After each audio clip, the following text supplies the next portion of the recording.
Para se të fillojmë këtë histori të jashtëzakonshme, dua t'ju pyes diçka që më ka bërë përshtypje thellë. Sa nga ju besojnë te forca e një nëne?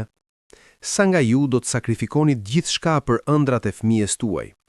Shkruajini në komente, sepse historia që do të dëgjoni sot do t'ju prek thellë në zemër. Dhe nëse mendoni se e dini çfarë do të thotë sakrificë, prisni të dëgjoni historinë e Arionit dhe nënës së tij. Dielli po piqte mbi oborrin e vogël, dhe era sillte erdheu të thatë.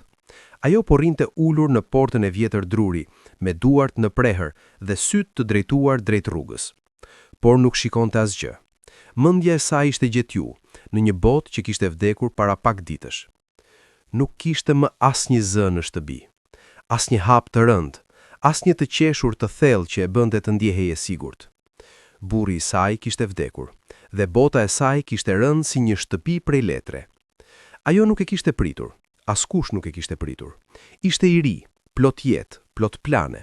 Kishin folur për të ardhmen, për djalin që do të rritej, për kopshtin që do të zgjerohej, për shtëpinë që një ditë do ta riparoheshin. Por tani, ëndrat e tyre po shkriheshin si mjegulla e mëngjesit. Mama, ku është babi? Zëri i vogël e nxori nga mendjet e thella. Arioni po qëndronte në prag, me sytë e mëdhenj të hapura plot pyetje. Ishte aq i vogël, aq i pafajshëm, nuk e dinte akoma. Nuk e kuptonte akoma se bota e tij sapo kishte ndryshuar përgjithmonë. Ajo u përpoq të buzëqeshte, por buzët i dridhen. Babi ka shkuar larg, djali im. Por kur vjen? Ajo nuk u përgjigj. Si mund t'i shpjegonte? Si mund t'i thoshte se babai i tij nuk do të kthehej kurrë? Se tani ishin vetëm të dy në një botë që nuk dinte t'i falnin gabimet. Ajo e tërhoqi djalin pranë vetes dhe e mbështolli fort në krah. Nuk vjen më Arion, tha në fund, me zë të mpir. Por unë jam këtu, dhe unë nuk do të lë kurrë. Djali filloi të qante, jo sepse e kuptonte, por sepse ndjente dhimbjen e saj. Fëmijët ndihen kështu, ata marrin trishtimin si një sëmundje nga prindrit. Muajt që pasuan ishin si një udhtim nëpër një shpellë pafund. Çdo ditë ishte më e vështirë se ajo para. Para burri i saj kishte punuar. Nuk bënin para shumë, por mjaftonin për bukë, për dru, për jetesë. Tani ajo ishte e vetme. Dhe të vetmet para që hynte në shtëpi ishin ato që merrte nga puna e saj në fush, mbledhur vezë nga pulat që rriteshin në obor. Shtëpia atyre ishte e vjetër, me mure të plasaritur dhe çati që pikonte kur binte shi. Dimri ishte armiku më i madh. Kur erat e ftohta frynte në përçarjet e dyrnve, Arioni dridhej në batanijen e holl. Dhe ajo kalonte net duke u lutur që djali të mos sëmurte. Mama, ftohem, thoshte ai shpesh me zë të vogël. Eja këtu djali im, i thoshte ajo, duke e tërhoqur pranë vetes dhe e mbështollur fort në krah. Nuk të ngrohun. Ajo nuk hante shpesh. Kur bukës nuk mjaftonte, ajo i jepte Arionit pjesën e saj. Nuk ka muri, gënjente ajo, duke buzëqeshur. Por stomaku i saj u lëronte natën dhe ajo e shtypte duart kundër barkut për të pushuar dhimbjen. Njerëzit në fshat filluan ta shikonin ndryshe. Disa me dëmshuri, disa me përbuz. E mjera, thoshin disa, një grua e vetme me një djalë, si do ta rrisi? Të tjerët ishin më të ashpër. Çfarë shpreson të bëj? Pa burr, pa para, pa asgjë. Por ajo nuk dëgjonte, ose më sakt, bënte sikur nuk dëgjonte. Çdo mëngjes ngrihej përpara se të lindte dielli, mblidhte vezët, i lante, i vendoste në një shport të vogël dhe ecte drejt tregut. Rruga ishte e gjatë, këmbët i dhemshnin, krahu i dhemshte nga pesha e shportës, por ajo vazhdonte, nuk kishte zgjedhje tjetër. Tregu ishte plot zhurmë, njerëz që bërtitin, që binin pazar, që shisnin e blinin. Ajo gjente një konç, hapte shportën dhe priste. Disa ditë shiste mirë, disa ditë kthente në shtëpi me shportën plot. Ato ishin ditët më të vështira. Pse nuk shisnin? Pyeste Arioni, kur ajo kthehej e lodhur. Sot njerëzit nuk kishin nevojë, thoshte ajo me butësi. Por nesër do të jetë më mirë. Por nesër nuk ishte gjithmonë më mirë. Ka ditë kur ajo ulej në atë konç nga mëngjesi deri në mbrëmje dhe askush nuk ndalonte. Kur dielli perëndonte dhe tregu zbrazej, ajo mblidhte shportën dhe fillonte rrugën e gjatë për në shtëpi, me lot që i rrëshqisnin nga faqet. Zot, pse? Pyeste ajo në heshtje. Çfarë kam bërë për të merituar këtë?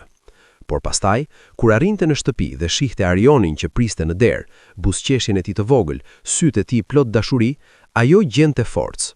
Për ty, thoshte me vete. Unë po e bëj këtë për ty. Arioni po rritej. Po bëhej një djali vogël i mençur, plot pyetje, plot kuriozitet. Por po shihte gjithçka. Po shihte lodhjen e nënës së tij. Po shihte dhimbjen, po shihte sakrificën. Mama, pse nuk ha? Pyeste ai një darkë, kur ajo ja kishte dhënë atij gjithë bukën. Kam ngrënë më parë, gënjente ajo përsëri. Gënjen, thoshte djali, duke e shikuar drejt në sy. Ti nuk ha kurrë, pse? Ajo u ndal. Për një moment nuk dinte çfarë të thoshte. Pastaj mori frym thellë dhe i buzëqeshi. Sepse kur ti ha, unë jam e ngopur e djali im. Kur ti je mirë, unë jam mirë. Djali e shikoi për një kohë të gjatë, dhe në atë moment diçka ndryshoi në të. Ai kuptoi, jo plotësisht, por mjaftueshëm. Kuptoi se nëna e tij po jepte gjithçka për të, dhe ai vendosi se një ditë do t'ja kthente. Ajo donte që Arioni të shkonte në shkollë. Për sa kohë që arrinte ta mbante atje, do ta bënte. Shkolla ishte e vetmja shpresë, e vetmja rrugë drejt një jete më të mirë. Por shkolla kushtonte, jo vetëm taksat, por edhe librat, lapsat, rrobat. Fëmijët e tjerë kishin gjëra të reja. Arioni kishte rroba të vjetra, të rrëmyera, të lara aq shumë sa kishin humbur ngjyrën. Librat e tij ishin të dhuruar, të përdorur nga nxënës të tjerë, por ai nuk ankohej kurrë. Mama, unë jam më i lumtur në shkollë, i thoshte ai. Mësoj shumë gjëra. Ajo buzëqeshte, edhe pse zemra i dhemte. E dinte që fëmijët e tjerë e përqeshnin, e dinte që mësuesit shpesh nuk i jepnin vëmendje, por djali i saj nuk lejonte që kjo ta styente. Një ditë, Arioni erdhi në shtëpi me një notë të keqe. Ishte i pikëlluar, i heshtur. Çfarë ndodhi? Pyeti nëna duke u shqetësuar. Mësuesi më tha se nëse nuk kam librin e ri, nuk mund të vijoj në klasë, tha djali me zë të ulët. Ajo ndjeu një dhimbje në gjoks. Libri kushtonte shumë, shumë më tepër se ajo kishte. Por kur pas sytë e tij plot shpresë dhe frikë, ajo dinte se duhej ta gjente një mënyrë. Mos u shqetëso, i tha ajo. Unë do ta gjej librin. Dhe e gjeti. Por për ta bler atë libër, ajo nuk hëngri për 3 ditë. Shiti gjithçka që kishte mbetur prej vlefshmërisë në shtëpi. Një unaz të vjetër, një shall që ja kishte dhuruar nëna e saj, disa enë bakri. Kur ja solli librin Arionit, djali e pa dhe filloi të qante. Pse qan? Pyeti ajo e shqetësuar. Nuk e do? Jo, mama, tha djali duke e përqafuar fort. E dua, por nuk dua që ti të vuash për mua. Ajo e puthi në ballë dhe i fshiu lotët. Ti je gjithçka që kam, Arion. Për ty, unë do të bëj gjithçka. Koha kalonte, dhe Arioni po bëhej një djalë adoleshent. Trupore po i rritej, por rrobat mbetën të njëjta. Këpucët kishin vruma, por ai i mbante me krenari. Shkonte në shkollë çdo ditë, mësonte me zell dhe kthehej në shtëpi për të ndihmuar nënën e tij. Mama, mos shko sot në treg, i thoshte shpesh. Unë mund të shkoj. Jo, djali im, shkolla është puna jote, tregu është puna ime. Por ai shihte se si po liqshohej nëna, shihte se si duart e saj po bëheshin më të ashpra, më të plasarura nga puna, shihte se si shpina e saj po përkulej nga pesha e shportale, shihte se si çdo natë ajo masazhonte këmbët e dhembura dhe përpiqej të mos ankonte. Një natë, kur mendonte se djali po flinte, ajo u ul në kuzhinë dhe filloi të qante në heshtje. Por Arioni nuk po flinte, ai po dëgjonte nga dhoma tjetër, me zemrën që i thyhente në copa. Zot, sa më duhet të vuaj akoma, sa më duhet të punoj për një copë bukë. Unë nuk kërkoj shumë, vetëm dua që djali im të jetë mirë, vetëm kaq. Arioni mriti batanien mbi kokë dhe qau në heshtje. Ai vendosi atë natë se do të ndryshonte gjithçka. Nuk e dinte si, nuk e dinte kurrë, por dinte se nuk e mund ta shihte më nënën e tij duke vuajtur kështu.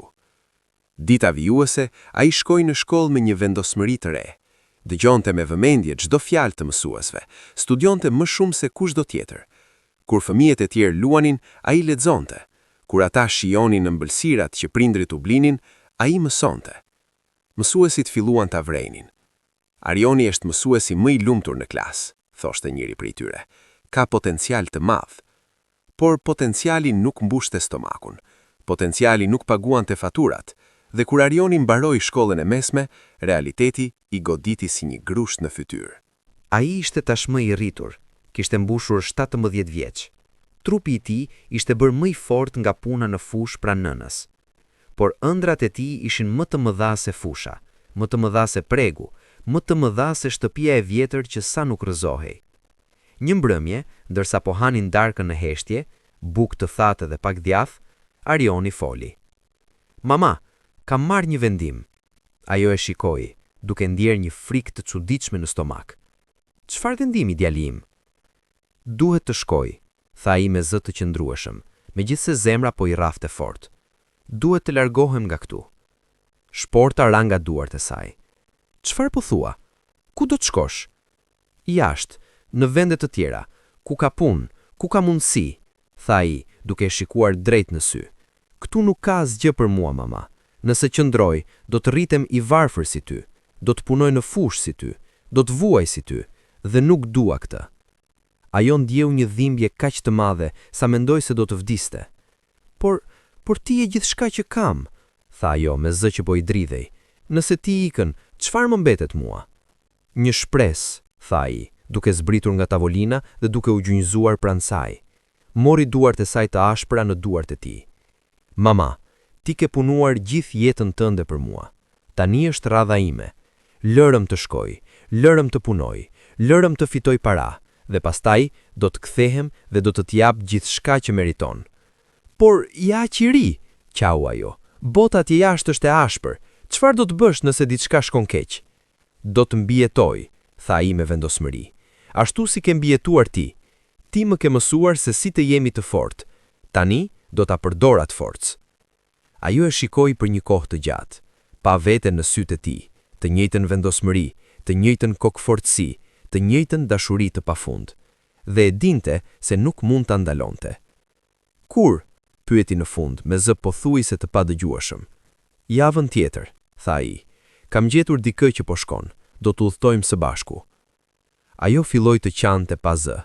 Lot të mëdhenj rrëshqitnin nga faqet e saj dhe binin mbi duart e tyre të bashkuara.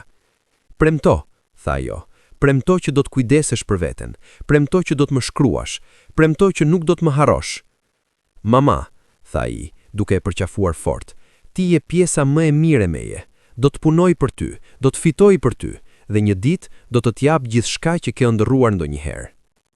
Java kaloi shumë shpejt. Ajo dukej sikur minuta.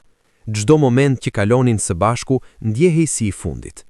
Ajo e shikonte kur hante, kur flinte, kur ecste nëpër shtëpi, duke përpiqur të mbante në mend çdo detaj të fytyrës së tij. Natën para se të largohej, ajo nuk flinte fare. Ul pranë krevatit të tij dhe e shikonte të flej. Fëmia i saj i vogël, që tani ishte bërë burr, sa shpejt kishte kaluar koha, sa shpejt kishte rritur. O Zot, lut ajo në heshtje, ruaje djalin tim, ai është gjithçka që kam në këtë botë. Nëse duhet të vuaj më shumë për të, unë do ta bëj, por të lutem, mbaje atë të shëndosh, mbaje atë të sigurt. Në mëngjes, kur dielli sapo po ngrihej, Arioni u zgjua. E gjeti nënën ulur në kuzhinë, me sy të kuq nga qarjet e natës. Mama, mos qaj, tha ai, duke e përqafuar. Do t'jetë mirë, do të shohësh. E di, tha ajo, duke u përpiqur të buzëqeshte. E di që do t'jetë mirë. Ajo kishte përgatitur pak ushqim për udhtim, bukë që e kishte pjekur vetë, pak djath, disa mollë. E mbështolli me kujdes në një cohë të vjetër dhe ja dha atij. Nuk është shumë, por është gjithçka që kam, tha ajo me turp. Është e mjaftueshme, tha ai, duke e marrë. Është më shumë se e mjaftueshme. Ata ecën së bashku drejt rrugës kryesore, ku pritej të kalonte mjeti që do ta çonte larg. Rruga nuk ishte e gjatë, por çdo hap duke i vështirë, sikur këmbët ishin prej plumbi. Kur arritën, mjetin e pan në largësi, duke ardhur ngadalë nëpër rrugën me plumb. Momenti kishte ardhur. Mama, tha Arioni, duke i shikuar për herë të fundit. Faleminderit për gjithçka, për sakrificën tënde, për dashurinë tënde, për gjithçka që ke bërë për mua. Mos më falenderoni, tha ajo, duke kapur fytyrën e tij me të dyja duart. Ti je fëmiu im, dashuria ime për ty nuk ka kufi. Shkoje tani dhe bëj diçka të madhe. Unë do t'jem gjithmonë këtu, duke pritur. Mjeti ndaloi pranë tyre. Djali ngriti brenda. Ajo e shikoi në përdritare, duke i bërë shenjë me dorë, dhe pastaj mjeti u largua, duke ngritur plumb pas vetes. Ajo qëndroi atje, në mes të rrugës, derisa mjeti u bë një pikë e vogël në horizont. Pastaj, rrokulliset në tokë dhe qau me sa kishte zë. Qau për djalin që sapo kishte humbur. Qau për vetmin që po vinte. Qau për frikën që e gërryen nga brenda. Por në thellësi të zemrës, kishte edhe një gjë tjetër. Shpresë. Shpresë se djali i saj do të gjente rrugën. Shpresë se një ditë do të kthehej. Shpresë se sakrifica e saj nuk ishte qenë kot. Udhëtimi ishte i gjatë dhe i lodhshëm. Arioni nuk ishte udhëtuar kurrë kaq larg më parë. Çdo gjë ishte e re, e çuditshme, e frikshme. Njerëzit flisnin gjuhë që ai nuk i kuptonte. Qytetet ishin të mëdha, plot ndërtesa të larta dhe rrugë të gjera plot makina. Kur arriti në destinacion, ndjeu një vetmi kaq të thellë sa mendoi se do të mbytej në të. Ishte në një vend të huaj, pa njohur askënd, pa pasur ku të shkonte.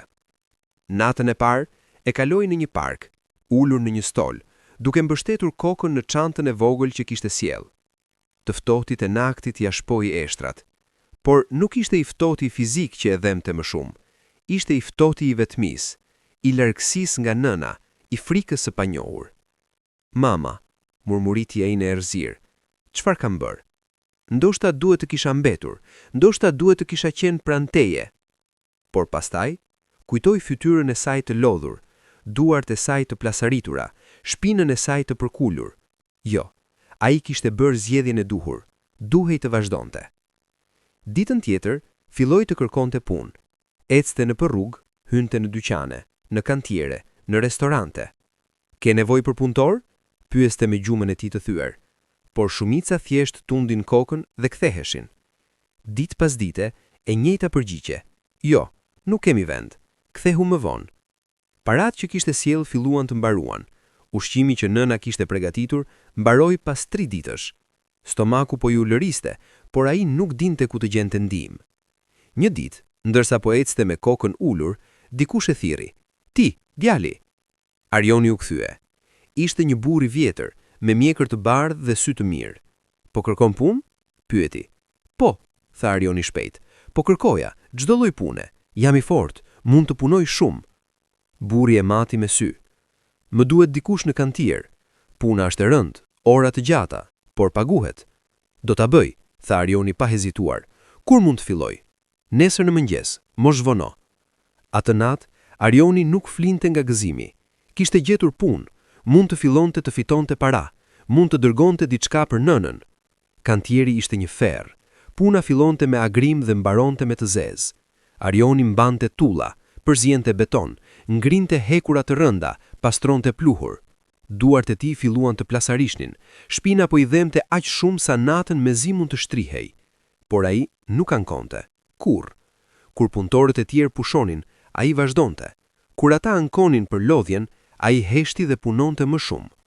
Mashtori e vuri re. Ti punon më shumë se kushdo këtu, i tha, një ditë. Pse? Kam dikë që pret, tha Arioni thjesht. Kam dikë që varet prej meje. Burri e mati me sy. Djali mirë, vazhdo kështu dhe do të shkosh larg. Pas muajit të parë, Arioni mori pagën e parë. Nuk ishte shumë, por për të ishte një thezar. E numërua me duar që po i dridheshin nga emocioni. Pastaj, ndau parat në 2 pjesë. Pjesën më të madhe e vendosi në një zarf, shkroi adresën e shtëpisë së tij dhe shkroi një letër. Mama e dashur, jam mirë, mos u shqetëso për mua. Kam gjetur punë dhe po punoj shumë. Të dërgoj pak para, të lutem bli ushqim të mirë, bli dru për dimër, riparo çatin nëse bie shi. Mos ju thuaj të tjerëve se të kam dërguar para, mos dua që të shqetësojnë. Më mungon çdo ditë. Shpesh mendoj për ty dhe për shtëpinë, por e di që po bëj gjën e duhur. Po punoj për një atë ardhme më të mirë për ne të dy. Më shkruaj kur të mundesh, dua të di si je, me dashuri të pafund. Arioni. Kur vendosi zarfin në post, ndjeu një peshë të madhe që largohej nga kraharoshit. Kishte filluar, kishte bërë hapin e parë drejt premtimit që i kishte dhënë nënës. Nëna e tij po rrinte në obor, duke qepur rroba të vjetra, kur faktori erdhi me biçikletë. Letër për ty, tha ai, duke ja dorëzuar zarfin. Ajo e shikoi zarfin me sy që mezi shihnin nga lotët që menjëherë filluan të mblidhen. E njihte shkrimin. Ishte nga djali i saj. Me duar që po i dridheshin, e hapi. Lexoi fjalët e tij. Dhe kur shikoi paratë që ishin brenda, nuk mund të mbante më. U ul në tokë dhe qau si kur më parë. Djali im, pëshpëriti ajo. Djali im i mirë. Ajo e lexoi letrën përsëri dhe përsëri, duke përcjell çdo fjalë me gishtat. Imagjinoi zërin e tij duke i thënë ato fjalë. Imagjinoi fytyrën e tij kur po i shkruante. Zot, faleminderit, luti ajo më zë të lartë. Faleminderit që ma ruajt të shëndosh. Faleminderit që i dhe forcë. Nga ai moment, çdo muaj vinte një zarf, dhe çdo muaj parat ishin pak më shumë se muaji i para. Ajo i përdorte me kujdes të madh, blinte ushqim, por jo shumë. Riparoi qatin, por vetëm pjesët më të këqije. Kurse ante pjesën tjetër, duke menduar për ditën kur djali do të kthehej dhe do të kishte nevojë. Ajo i shkruante letra të gjata, duke i treguar për ditët e saj, për fshatin, për njerëzit, por nuk i tregonte për dhimbjen, për vetmin, për netët kur qante duke mbajtur rrobat e tij të vjetra. Jam mirë, shkruante ajo. Mos u shqetëso për mua. Ti kujdesu për veten, punoje mirë dhe kur të jetë koha e duhur, kthehu. Vitet kalonin. Arioni po ndryshonte. Trupi i tij u bë më i fortë, më i fortifikuar nga puna e rëndë. Mësoi gjuhën e vendit të ri, mësoi zanatin nga majstorët e mirë. Filloi të kuptonte se si funksionante industria e ndërtimit. Nuk ishte më thjesht një punëtor i thjesht, po bëhej një mjestër. Njerëzit filluan ta kërkonin posaçërisht për projektet vështira. Arioni e bën mirë, thoshin punëdhënësit. Arioni di çfarë po bën. Por rruga nuk ishte e lehtë. Ka pasur kohë kur e diskriminuan, sepse ishte i huaj. Ka pasur kohë kur nuk e paguanin. Ka pasur kohë kur e gënjyen dhe e mashtruan. Por ai mësoi. Mësoi se kujt t'i besonte dhe kujt jo. Mësoi se si të mbroj veten. Mësoi se si të negocioj dhe të kërkoj të drejtat e tij. Çdo eksperiencë e keqe e bënte më të fortë. Çdo dështim i mësonte një mësim të ri, dhe çdo sukses i vogël e shtynin më tej. Një ditë, pas shumë vitesh pune, një klient i madh ia ofroi një projekt të rëndësishëm. Të duam ty të menaxhosh këtë, thanë ata. Besojmë se mund ta bësh. Ishte mundësia që kishte pritur. E dinte se nëse e bënte mirë këtë projekt, dyert do të hapeshin. Do të mund të bëhej diçka më shumë se një punëtor. Do të mund të fillonte të ndërtonte të ardhmen e tij të vërtet. Punoi ditë e natë në atë projekt. Nuk hante mirë, nuk flinte mirë, por e përfundoi kohës dhe i bëri më mirë se ç'prisnin. Klienti mbeti i mahnitur. Ti ke talent, thanë ata, ke vizion, ke aftësi drejtimi. Çfarë do të bësh tani? Arioni e dinte përgjigjen, e kishte ditur gjithmonë. Dua të hap firmën time, tha me vendosmëri. Por të hapësh një firmë, duheshin para, shumë para, më shumë se ç'kishte ai. Kishte kursyer gjatë viteve, por nuk ishte e mjaftueshme. Shkoi në banka, tha, nevojitet një hua, por shumica e refuzuan.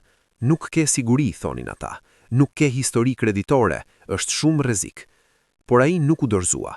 Vazhdoi të kërkonte, derisa një ditë një bankier i vjetër e dëgjoi historinë e tij me vëmendje. Pse do të hapësh firmë? Pyeti bankieri. Sepse dua të ndërtoj diçka që do të qëndroj, sepse dua të krijoj vende pune për njerëz si unë, që vinë nga asnjë gjëja dhe kërkojnë një mundësi, sepse kam premtuar dikënd shumë të rëndësishëm se do të bëhem dikush dhe nuk dua ta prish atë premtim. Bankieri e shikoi për një kohë të gjatë. Pastaj buzëqeshi. Do të t'jap huan, por do të duhet punosh më shumë se kur më parë. E je gati? Jam lindur gati, tha Arioni. Dhe kështu firma e tij londi. Ishte e vogël në fillim, vetëm ai dhe 2 punëtorë të tjerë. Merrnin punë të vogla, riparime, projekte të vogla ndërtimi, por Arioni i bënte të gjitha me kualitet maksimal. Asnjë detaj nuk lihej pa kontrolluar, asnjë klient nuk largohej i pakënaqur. Gjara përhapej. Ka një firmë të re, thoshin njerëzit, e bëjnë punën mirë, nuk gënjejnë, nuk mashtrojnë, mbajnë fjalën. Projektet filluan të vinin më të mëdha, firma filloi të rritej, Arioni punsoi më shumë njerëz, bleu më shumë pajisje, hapi një zyrë të vërtet. Por me rritjen erdhi edhe stresi. Kishte ditë kur mendonte se do të dështonte. Kishte ditë kur parat nuk mjaftonin për t'i paguar punëtorët. Kishte ditë kur dukej se gjithçka po shkatrohej. Por në ato momente më të errta, ai mendonte për nënën. Mendonte për sakrificën e saj. Mendonte për fytyrën e saj kur e kishte përcjellur në atë rrugë me pluhur. Mendonte për premtimin që i kishte dhënë. Nuk mund të dështoj, thoshte me vete. Nuk kam të drejtë të dështoj. Ajo ka vojtur shumë për mua. Tani është radha ime. Vitet kalonin. Firma e Arionit po bëhej gjithnjë e më e njohur. Projektet po bëheshin gjithnjë e më të mëdha. Kontraka me kompani të mëdha, ndërtimi i ndërtesave, projekte infrastrukture. Arioni tani kishte 10 punëtor, kishte pajisje moderne, kishte zyrë në qendër të qytetit, kishte marrë çmime për cilëtetin e punës. Emri i tij po bëhej i njohur në të gjithë industrinë. Por asnjëherë nuk harroi nga ku kishte ardhur. Asnjëherë nuk u bë arrogant. Asnjëherë nuk e trajtoi askënd keq. Punëtorët e tij e respektonin, sepse ai i trajtonte me dinjitet. Klientët e tij i besuan, sepse ai ishte i ndershëm. Si e bën? Pyetnin njerëz të tjerë në industri. Si u bëve kaq i suksesshëm? Punë e vështirë, thoshte ai thjesht, dhe një nën që më mësoi se çfarë do të thotë të mos dorëzohesh kurrë. Çdo muaj ai vazhdonte t'i dërgonte para nënës, tani shumë më tepër se më parë. Mama, blej atë që të duhet, shkruante ai. Mos kurse, shijoje jetën, e meriton. Por ajo nuk ndryshonte. Vazhdonte të jetonte thjesht, vazhdonte të kursente. Nuk kam nevojë për shumë, i shkruante ajo.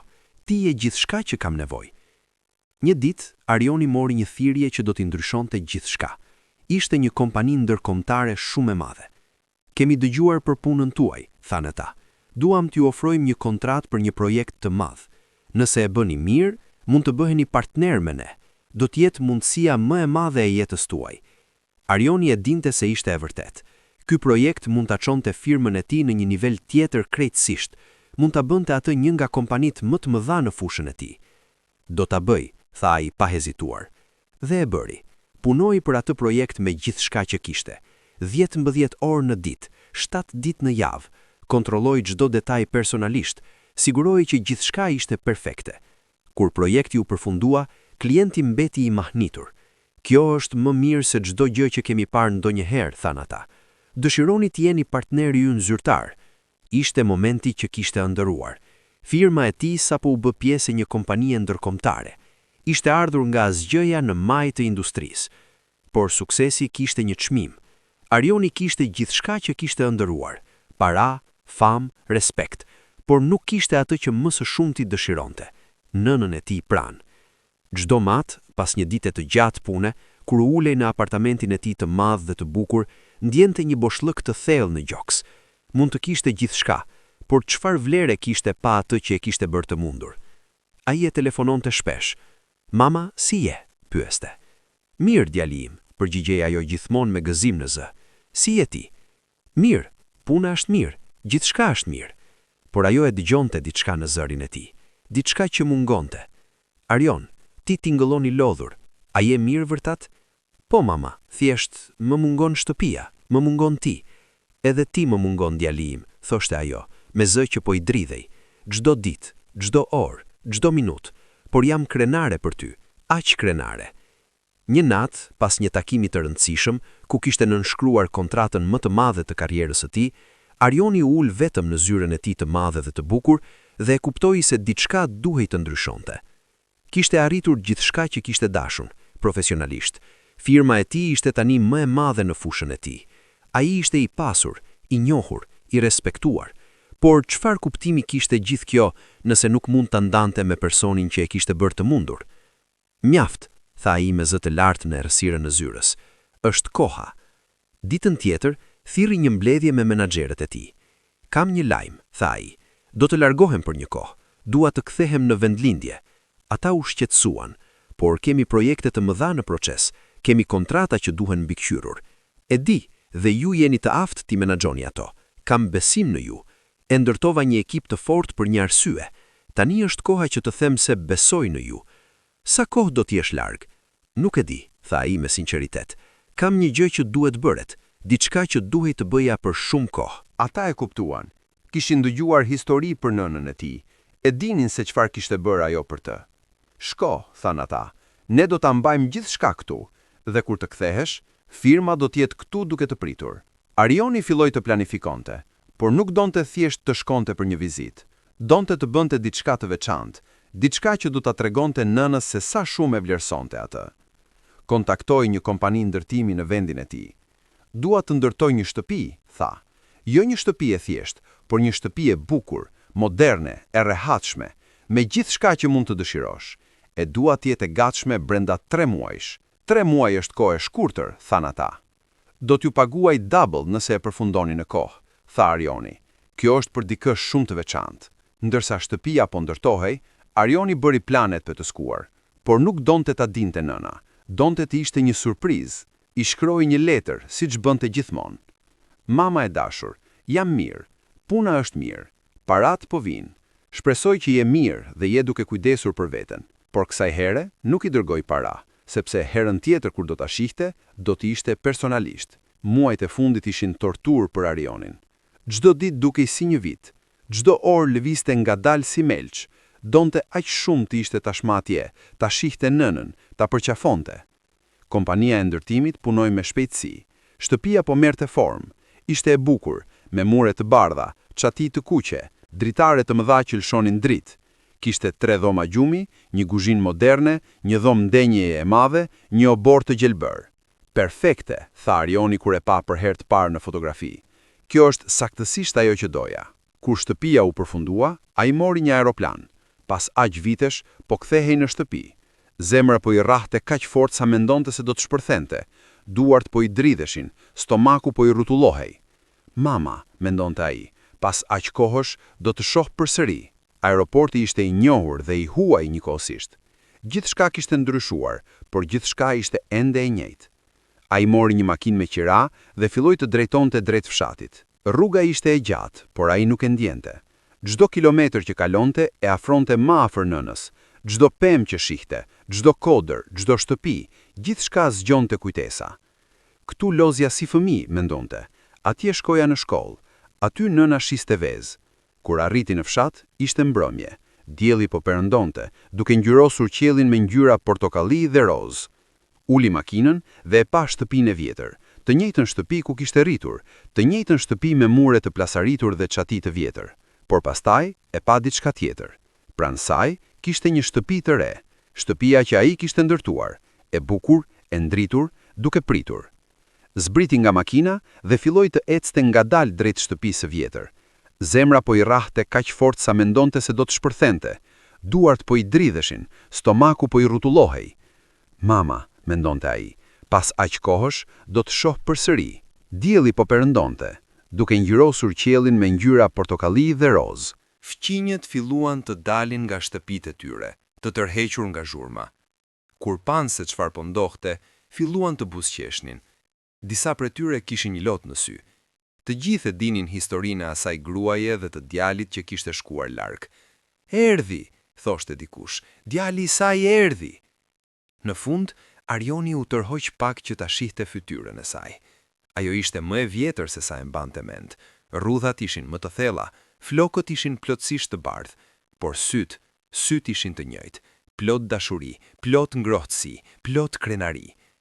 Lëmë të shoh, tha ajo, duke e kapur fytyrën e tij me duart e saj të dridhura. Lëmë të sigurohem se je vërtet këtu, se nuk po ndërroj. Jam këtu, mama, tha ai duke qeshur përmes lotëve. Jam vërtet këtu. Je bër kaq i madh, tha ajo, duke e prekur fytyrën, flokët, supet. Kaq i fort, kaq i bukur, kështu siç të imagjinova. Dhe ti je bër më e bukur, tha ai, duke buzëqeshur. Më e bukur se kur. Ajo qeshi, një të qeshur që nuk e kishte dëgjuar prej vitësh.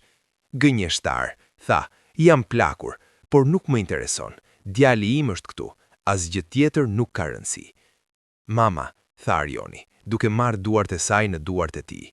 Kam diçka që dua të tregoj. Çfarë është? Pyeti ajo duke e shikuar me kuriozitet. Ai e ktheu dhe i tregoi me dorë shtëpinë e re që qëndronte pranë. Ajo, tha thjesht. Ajo e shikoi për një moment duke mos kuptuar. Çfarë për të? Është e jotja, tha ai, e kam ndërtuar për ty. Ajo e shikoi përsëri, këtë herë me më shumë vëmendje. Pastaj ktheu kokën dhe e shikoi atë. Çfarë po thua? Mama, e kam ndërtuar atë shtëpi për ty, përsëriti ai me zë plot emocion. Nuk do t'jetosh më në këtë shtëpi të vjetër, do t'jetosh në atë, e re, e ngrohtë, e bukur, me gjithçka që ke nevojë. Ajo tundi kokën me forcë. Jo, djali im, nuk mund ta pranoj. Është shumë, nuk është asgjë krahasuar me atë që ti ke bërë për mua, e ndërpreu ai. Mama, ti ke dhënë gjithçka për mua. Tani është radha ime. Të lutem, lëm ta bëj këtë. Lëm të jap diçka që meriton. Lotet filluan të rrjedhin përsëri nga faqet e saj. Por unë jam mësuar këtu, kjo është shtëpia jon. Ishte shtëpia jon, tha ai me butësi. Por tani kemi një të re, një që është më e mirë, më e fortë, më e sigurt, një ku mund të jetosh me dinjitet që gjithmonë ke merituar. Arioni e mori nënën nga tora dhe u udhëhoqi drejt shtëpisë së re. Ajo ecte ngadalë, duke shikuar gjithçka me sy të gjerë. Kur arritën te dera, ai e hapi dhe e ftoi të hynte. Brenda ishte edhe më e bukur se jashtë.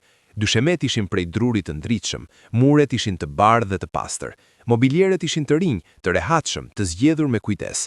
Kuzhina shkëlqente me pajisje moderne. Dritaret e mëdha lëshonin dritë që bënte gjithçka të dukej magjike. Zoti im, murmuriti nëna, duke kapur dorën në gjoks. Kjo është si një pallat. Kjo është shtëpia jote, tha Arioni. Eja, lëm të tregoj gjithçka. E çoi në përdhoma duke shpjeguar gjithçka.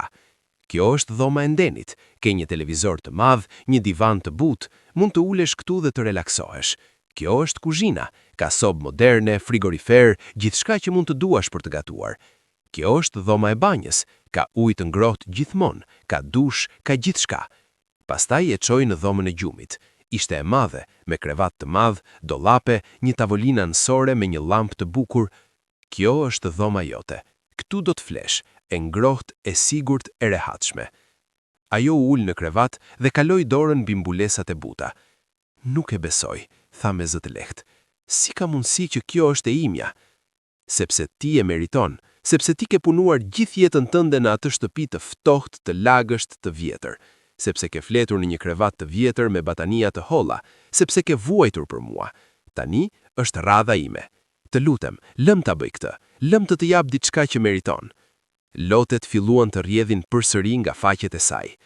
Por unë jam mësuar këtu, kjo është shtëpia jon. Ishte shtëpia jon, tha ai me butësi. Por tani kemi një të re, një që është më e mirë, më e fortë, më e sigurt, një ku mund të jetosh me dinjitet që gjithmonë ke merituar. Arioni e mori nënën nga dora dhe u udhëhoqi drejt shtëpisë së re. Ajo ecte ngadalë, duke shikuar gjithçka me sy të gjerë. Kur arritën te dera, ai e hapi dhe e ftoi të hynte. Brenda ishte edhe më e bukur se jashtë. Dyshemet ishin prej drurit të ndritshëm, muret ishin të bardhë dhe të pastër, mobilieret ishin të rinj, të rehatshëm, të zgjedhur me kujdes. Kuzhina shkëlqente me pajisje moderne. Dritaret e mëdha lëshonin dritë që bënte gjithçka të dukej magjike. Zoti im, murmuriti nëna, duke kapur dorën në gjoks. Kjo është si një pallat. Kjo është shtëpia jote, tha Arioni. Eja, lëm të tregoj gjithçka. Por puna jote, tha ajo me shqetësim. Firma jote? Gjithçka që ke ndërtuar? Firma është e fortë, tha ai. Ka njerëz të mirë që po e menaxhojnë. Dhe edhe nëse do të duaj ta lija gjithçka, do ta bëja. Sepse asgjë nuk vlen më shumë se ti, mama. Asnjë para, asnjë sukses, asgjë. Ditët e para ishin si një ëndër. Nëna nuk mund të besonte se po jetonte në atë shtëpi të bukur. Çdo mëngjes zgjohej dhe mendonte se ishte duke ndryuar. Pastaj shikonte rreth e përreth dhe kuptonte. Jo, ishte e vërtet.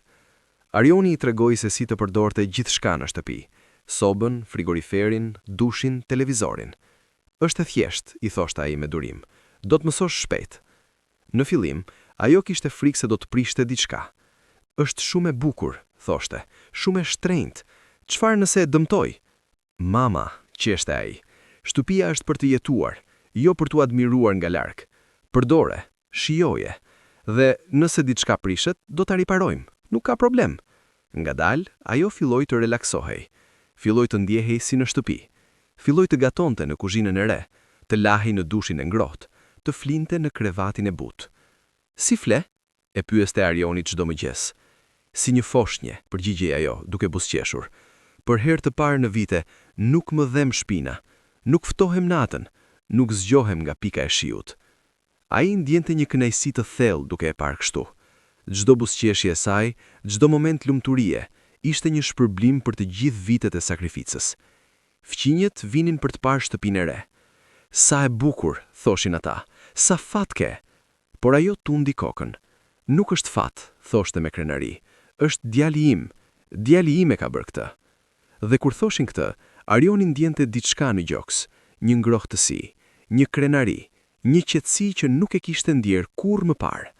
Çdo mbrëmje, pasi hanin darkë së bashku, uleshim në divane dhe bisedonin. Kishin aq shumë për të thënë, aq shumë vite për të mbushur. Më trego për jetën tënde, për gjithçka që ke bërë, për sfidat, për sukseset. Dhe Arioni i tregonte. Për ditët e vështira në fillim kur flinte në park, për punën e rëndë në kantier, për herën kur pothuajse dështoi, për klientët që e gënjyen, për projektet e mëdha që fitoi, për firmën që ndërtoi nga asgjëja. Dhe kur nuk u dorëzove, pyeste ajo me sy plot admirim. Jo, tha ai, sepse ti nuk u dorëzove kurrë për mua. Si mund të dorëzohesha unë? Ajo e mori dorën. Ti je më i forti njeri që njoh, tha ajo me butësi. Jo, mama, tha ai, duke e shikuar në sy. Ti je gruaja që rrit një djalë vetëm, që punoi derisa trupi u kthye, që dhuroi gjithçka pa pritur asgjë. Nëse jam i fortë, është sepse ti më ke mësuar se si ti jem. Ajo buzëqeshi, edhe pse lotet po i mblidhe në sy. Nuk je plak, tha ai me shaka. Je e re si më parë. Gënjeshtar i dashur, qeshi ajo. Një ditë, ndërsa po bënte diell, Arioni dhe nëna e tij ecën drejt shtëpisë së vjetër. Kishin vendosur ta riparonin, ta kthenin në një vend për vizitor ose thjesht për ta ruajtur si kujtim. Këto shtëpi ka shumë kujtesa, tha nëna duke prekur muret e vjetra. Të mira apo të këqija? Pyeti Arioni. Të dyja, tha ajo, por më shumë të mira se sa mendoja, sepse këtu linde, këtu u rrite, këtu mësuam të mbjetojmë së bashku. Hyn brenda. Gjithçka ishte saktësisht si e mbante mend Arioni. Tavolina e vogël ku hanin, krevati i ngushtë ku flinin, soba e vjetër ku gatuan me dru. Këtu uleshe kur bënte detyrat e shtëpisë, tha nëna duke treguar një kënd. Këtu loze me lodrën tënde të vetme, një makinë prej druri që babai kishte bërë. Arioni ndjeu një val emocioni. Më kujtohet, tha ai me zë të mpir, më kujtohet gjithçka. Këtu qare kur ishe i uruar dhe unë nuk kisha bukë për të dhënë. Këtu më përqafove kur më pa duke qarë një natë. Mama mos, tha ai, duke ndjerë se nuk mund ta mbante më. Jo, lëmë, tha ajo, duke e shikuar. Është e rëndësishme të kujtojmë, jo për të vuajtur, por për të vlerësuar sa larg kemi ardhur. Shiko ku ishim dhe shiko ku jemi tani. Ai e shikoi këtë grua të vogël, të dobët, por me një forcë shpirti aq të madhe. Ti je heroi im, mama, tha ai, gjithmonë ke qenë. Dhe ti je imi, tha ajo, duke buzëqeshur. Muajt kalonin dhe jeta e tyre së bashku po bëhej rutinë e bukur. Çdo mëngjes, Arioni ngrihej herët dhe bënte mëngjes për të dy. Nëna e tij po mësonte të gëzonte kohën e lirë, diçka që nuk e kishte pasur kurrë më parë. Çfarë dëshiron të bësh sot? E pyeste ai. Asgjë, thoshte ajo shpesh, duke buzëqeshur. Thjesht dua të ulem këtu me ty dhe të flas. Edhe kështu bonin, biseduan për gjithçka dhe për asgjë, për kohën e vjetër, për të tashmen, për të ardhmen, për fshatin, për njerëzit, për jetën. Arioni filloi të përfshihet në komunitet, ndihmoi fshatar të tjerë me projekte të vogla, riparoi rrugë, ndërtoi një urë të re mbi përruan, krijoi vende pune për të rinjt lokal. Pse po bën gjithë këto? E pyeste nëna. Sepse kjo është shtëpia ime, thoshte ai. Këta janë njerëzit e mi, edhe dua t'i ndihmoj ashtu si dikush më ndihmoi mua një herë. Njerëzit filluan ta respektonin jo vetëm për pasurinë e tij, por për zemrën e tij. Arioni nuk ka harruar nga ku ka ardhur, thoshin ata. Arioni është njeri prej nesh. Dhe ishte e vërtet. Edhe pse kishte arritur shumë, ai nuk e kishte humbur kurrë për ulësinë, nuk e kishte harruar kurrë se si ishte të ishe në nevojë. Një pasdite, ndërsa po ulur në verandë dhe po shikonin diellin duke perënduar, nëna foli. Arion, a mund të pyes diçka? Gjithçka, mama. A e vlerëson që erdhe? A ja vlen që le gjithçka atje për të ardhur këtu? Ai e shikoi me befasi. Mama, çfarë pyetje është kjo? Kjo është vendimi më i mirë që kam marrë ndonjëherë. Por ke lënë shumë, vazhdoi ajo. Firmën tënde, jetën tënde atje, gjithçka që ke ndërtuar. Nuk kam lënë asgjë, tha ai me vendosmëri. Kam gjetur atë që kërkoja gjithmonë, paqen, lumturinë, kuptimin. Kuptimin? Po, tha ai, duke marrë dorën e saj. Mama, për vite e kisha gabim. Mendoja se suksesi ishte në para, në famë, në atë që të tjerët mendonin për mua. Por gabohesha. Suksesi i vërtet është këtu, duke qenë me ty, duke parë buzëqeshjen tënde, duke ditur se je e lumtur. Ajo i vinin lot në sy. Ti je aq i mençur. Jo, qeshi ai, vetëm kam mësuar nga mësuesja më e mirë, ti. Unë nuk të kam mësuar asgjë, tha ajo me përullësi.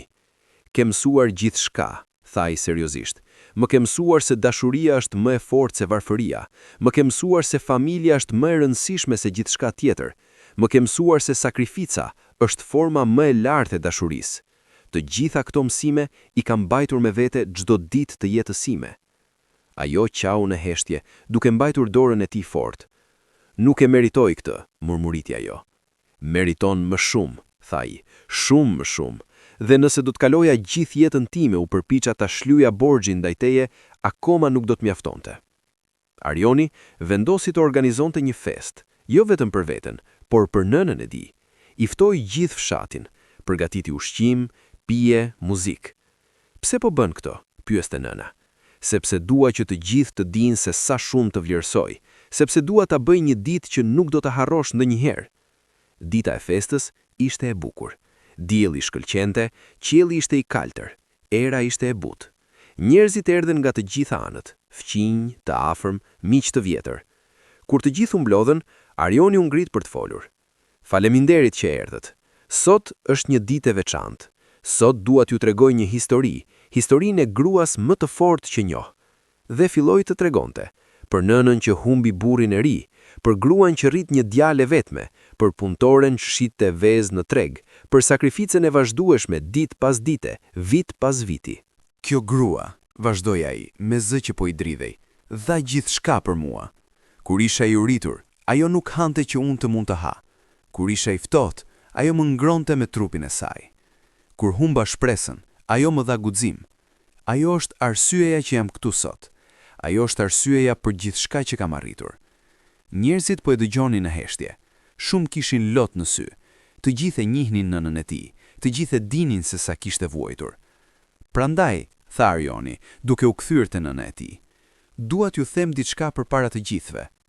Mama, ti je heroja ime, ti je frymëzimi im, ti je gjithçka që është e mirë në këtë botë, dhe çdo ditë të jetës sime do të punoj për ta bërë krenar. Nëna e tij nuk mund të fliste, qante aq shumë sa tërë trupi i dridhej. Arioni shkoi pranë saj dhe e përqafoi, dhe të gjithë filluan të duartrokisin. Festa vazhdoi deri vonë natën, kishte muzikë, valle, gëzim. Për herë të parë në vite, nëna e Arionit ndjeu se përket diku, se ishte e vlefshme, se jeta e saj kishte pasur kuptim. Natën vonë, kur të gjithë kishin shkuar dhe shtëpia ishte e qetë, Arioni dhe nëna e tij ulur në verandë, duke shikuar yjet. Faleminderit për sot, tha ajo me butësi. Ishte më shumë se mund të imagjinoja. Ti e meriton, tha ai, dhe shumë më tepër. Ata qëndruan në heshtje për një moment, duke dëgjuar zhurmën e natës, cikada që këndonte, era që fërgëllonte në përpem. Arion, tha nëna në fund, ka diçka që dua të them, diçka që nuk ta kam thënë kurrë. Çfarë është, mama?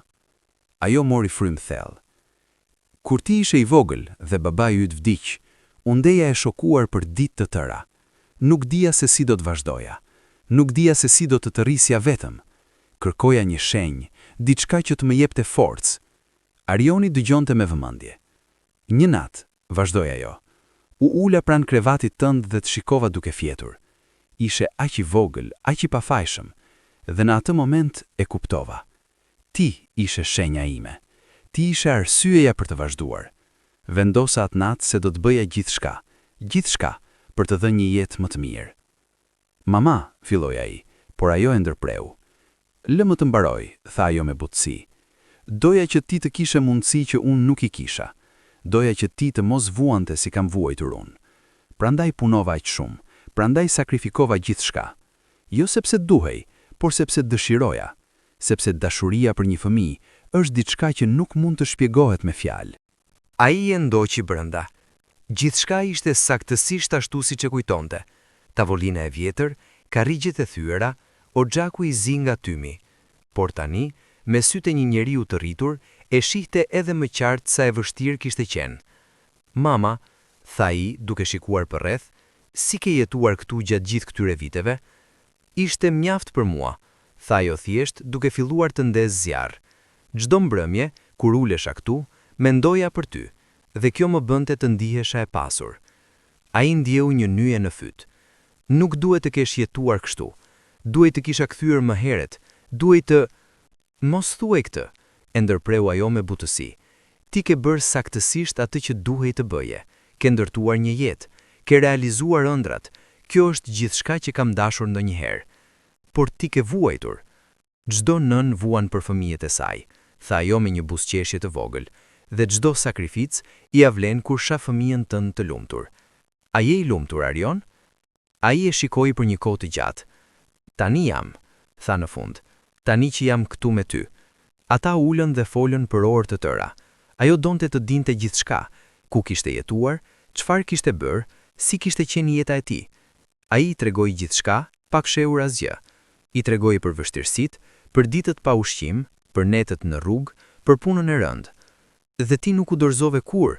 Pyeti ajo me admirim. Si mund të dorëzohesha? Tha ai. Ti nuk u dorëzove kur për mua. Si mund të bëja më pak për ty? Ajo e mori dorën dhe e puthi. Djali im, tha ajo me krenari. Djali im i dashur. Kur u bë vonë dhe errësira mbuloi gjithçka, Arioni u ngrit. Mama, tha ai, kam diçka që dua të të tregoj. Çfarë? Pyeti ajo me kuriozitet. Eja me mua, tha ai duke e marrë nga dora. Vetëm për pak minuta. Ajo e ndoqi me hezitim. Dolën jashtë në errësirë. Ai e udhhoqi me kujdes në përobor, duke e mbajtur fort që të mos rrshkas. Ku po shkon? Pyeti ajo. Nuk shoh asgjë.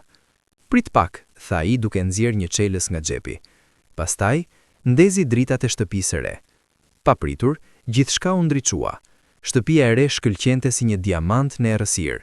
Mure të bardha, dritare të mëdha që shkëlqenin, një derë e bukur me lulet që ai kishte porositur të mbyllshin. Nëna e tij ngriti duart te goja. Çfarë është kjo? Pyeti me zë të mpir. Shtëpia jote, tha Arioni me butësi. Shtëpia on. E ndërtova për ty, për ne. Ajo nuk mund të fliste. Këmbët filluan t'i dridhen. Arioni e mbajti që të mos bie. Po gënjen, tha ajo në fund. Kjo nuk mund të jetë e vërtet. Po, është e vërtet, tha ai duke udhëhequr drejt derës. E hapi dhe e ftoi brenda. Nëse jashtë ishte e bukur, brenda ishte mahnitëse.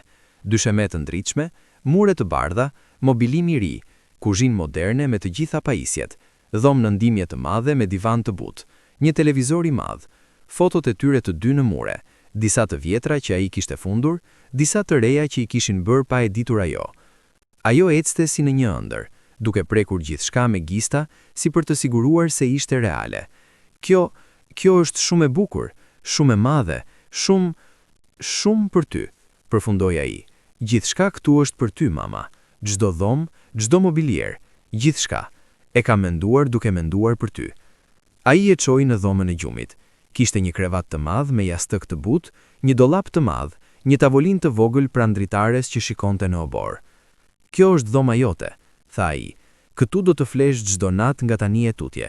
Jo më në atë krevat të vjetër, jo më në atë çati që pikon, por këtu, të ngrohtë, të sigurt, të rehatshme.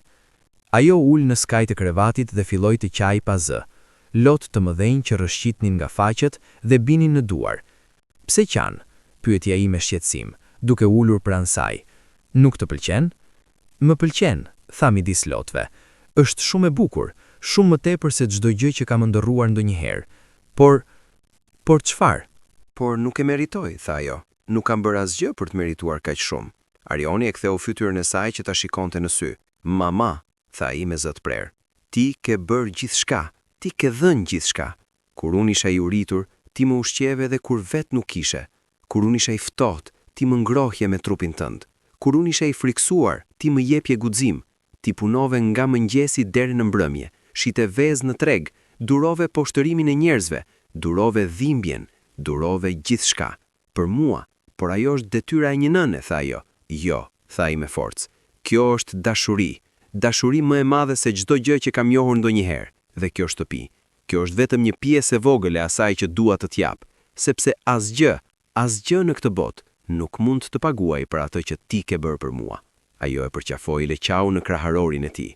Qau për gjithë vitet e lodhjes, qau për gjithë netët e vetmis, qau për gjithë frikrat dhe shpresat, por më shumë se gjithçka, qau nga gëzimi i pastër, i thellë, që vjen kur sheh se sakrifica jote ka dhënë fryte. Atë natë për herë të parë në dekada, nëna e Arionit fleti me një krevat të butë, në një çati të fortë, në një dhomë të ngrohtë. Nuk kishte erë që të frynte në përçarje, nuk kishte shi që të piktonte, nuk kishte ftohtësi që të shponte eshtrat, por megjithatë, ajo nuk mund të flinte. Shtrihej e zgjuar, duke shikuar tavanin, duke u përpjekur ta kuptonte se ç'po ndodhte. A ishte kjo e vërtet? A ishte djali i saj vërtet këtu? A ishte kjo shtëpi e bukur vërtet e saj? Çohoi dhe shikonte nga dritarja. Mund të shihte shtëpinë e vjetër në distancë, errët dhe të braktisur. Aq vite kishte jetuar atje. Aq kujtesa ishin ndërtuar brenda atyre mureve. Martesa e saj, lindja e Arionit, vdekja e burrit, vitet e vetmis.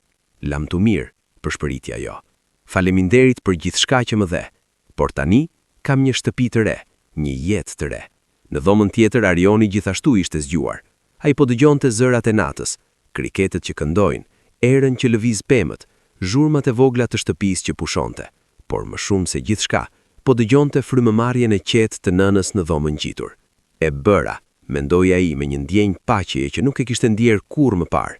E bëra atë që premtova, ja ktheva, ja dhash atë që meritonte.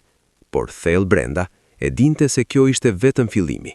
Kishte plane për më shumë, donte ta çonte nënën në vende që ajo nuk kishte parë kurrë, donte t'ia blinte rroba të bukura, bizhuteri të çmuare, gjithçka që ajo kishte ëndruar, por kurrë nuk kishte pasur. Dhe më e rëndësishmja, donte thjesht të ishte pranë saj, të kalonte kohë me të dëgjonte historitë e saj, të qeshte me të hante me të jetonte atë kohë që kishin humbur. Mëngjesi erdhi me dritë të butë që hynte në përdritare. Nëna u zgjua dhe për një moment u hutua. Ku ishte? Pastaj kuptoi se ishte në shtëpinë e re, shtëpinë që djali i saj kishte ndërtuar për të. Një aromë e ëmbël vinte nga kuzhina. U ngrit dhe shkoi me kujdes. Arioni ishte atje, duke përgatitur mëngjes. "Mama", tha ai me gëzim kur e pa. "Ke zgjuar? Eja, ulu, do të ham së bashku." Ai kishte përgatitur gjithçka: vezë, bukë të freskët, djath, domate, gjalpër, marmelad, çaj të ngrohtë. Tavolina ishte e mbushur. "Kjo është shumë", tha ajo me habi. "Nuk mund t'i ham gjithë këtë." "Patjetër që mund", tha ai me një buzëqeshje. "Sot do të ham si mbretërind, sepse ti je mbretëresha ime." Ata ulën dhe hëngrën së bashku. Ishte mëngjesi i parë që kishin ndarë së bashku për kaq shumë vite. Ajo nuk mund të ndalonte të qeshte. "Çfarë?" pyeti ai. "Pse qesh?" "Sepse jam e lumtur", tha ajo thjesht. "Kaq e lumtur sa mendoj se do të shpërthej." Ditët që pasuan ishin si një ëndër. Arioni e çoi nënën në qytet për herë të parë prej vitesh. I bleu rroba të reja, fustane të bukura, këpucë të rehatshme, një pallto të ngrohtë për dimër. Ajo protestonte në fillim. "Kjo është shumë", thoshte ajo. "Nuk kam nevojë për kaq shumë." "Jo, nuk është shumë, është minimumi i asaj që meriton." Ai e çoi në restorant, diçka që ajo nuk kishte bërë kurrë. Ajo ul me kujdes duke shikuar për rreth me sy të mëdhenj si fëmijë. "Çfarë dëshiron të porosites?" pyeti ai. "Nuk e di", tha sinqerisht. "Nuk kam ngrënë kurrë në vende të tilla." "Atëherë do të porosis për të dy", dhe porositi ushqimet më të mira që kishin. Kur ushqimi erdhi, ajo e shikoi me habi. "Kaq shumë? Për mua?" "Po, për ty", tha ai. "Ha sa të duash, dhe nëse do më shumë, do të porositim përsëri." Ajo ha ngadalë, duke shituar çdo çast. Nuk ishte vetëm ushqimi, ishte eksperienca. Ishte fakti se djali i saj po ulur përballë, po buzëqeshte, po i tregonte histori. Ishte ndjenja e së qenit të çmuar, e respektuar, e dashur. Lajmi për kthimin e Arionit dhe për shtëpinë e re u përhap shpejt në përfshat. Njerëzit filluan të vinin për të parë, për të përgëzuar, por edhe duhet ta pranojmë, nga kurioziteti. Disa nga ata që më pare kishin përqeshur nënën, tani vinin me buzëqeshje false. E dinim gjithmonë se djali yt do të bëhej dikush i madh, thoshin ata. Nëna buzëqeshte dhe i falenderonte me butësi, por Arioni e njihte hipokrizin, e njihte gënjeshtrat. Një ditë erdhi një grua që kishte qenë veçanërisht e ashpër me nënën e tij. Sa mirë që djali u kthye, tha ajo me një zë që duke i ëmbël, por ishte plot helm. Tani ke gjithçka që ke dashur. Po, tha nëna me butësi, jam e bekuar. Patjetër që je, vazhdoi gruaja. Shtëpia e re, parat, djali i suksesshëm. Disa kanë fat, të tjerët jo. Arioni nuk mund të mbahej. Fati, tha i me zë të prerë. Mendoni se kjo është fat? Nëna ime punoi çdo ditë të jetës së saj, duroi poshtërimin tuaj, duroi fjalët tuaja të këqija, duroi gjithçka, jo për vete, por për mua. Kjo nuk është fat. Kjo është shpërblimi për sakrificën më të madhe që dikush mund të bëjë.